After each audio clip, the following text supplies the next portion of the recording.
supplies that I will be using in this project today. I am starting with the MU Studio 1.5 inch maple tags. They come in a package of 12.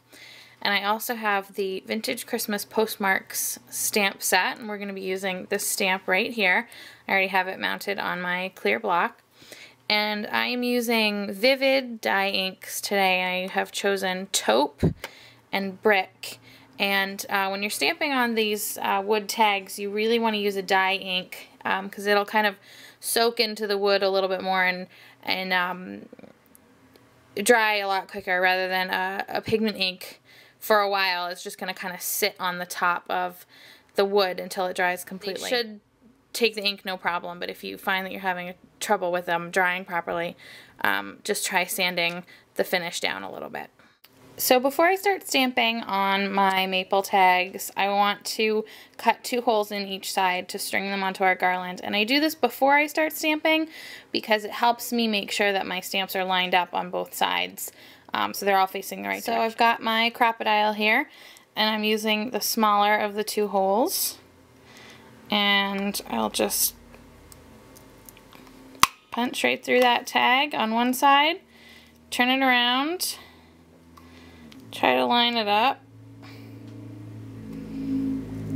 and punch the other side. Now I've got both my ink pads out and ready to go, and I am going to do the red on one side and the brown on the other. So we'll start with the red, and I'll just ink up my stamp really well. And then I'm actually going to flip it over and put it with the inked side up, just like that.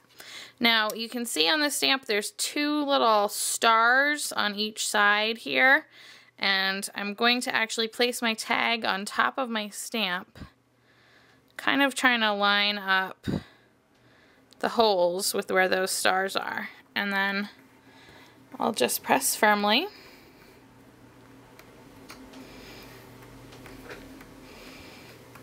And lift it straight up. And now when I go to stamp on the other side, I can just, again, try to line up the holes with where the stars are, and I'll know that my 2 images on the front and the back will be both facing up, and they'll be, you know, one of them won't be twisted a little bit to the side. So now I've just cleaned that red ink off of my stamp, and I can go ahead and do the same thing with the taupe ink. Again, place it inked side up and try to kind of line up the holes that I've already punched with where those stars are. Press firmly, and you can see that this red ink that I just stamped a couple moments ago is already pretty well dry because I'm using the dye ink. And lift straight up, and we have that side stamped in the nice brown color.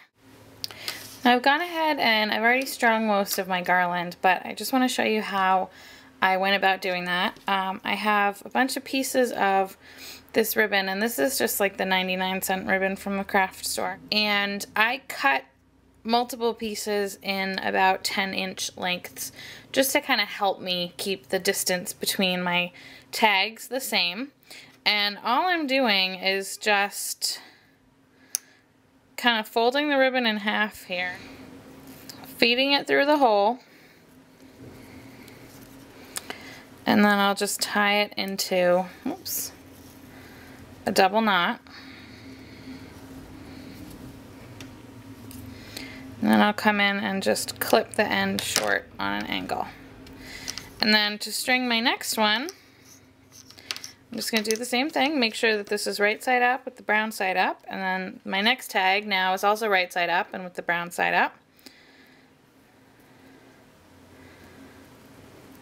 String my ribbon through, try to make sure that the ribbon isn't twisted.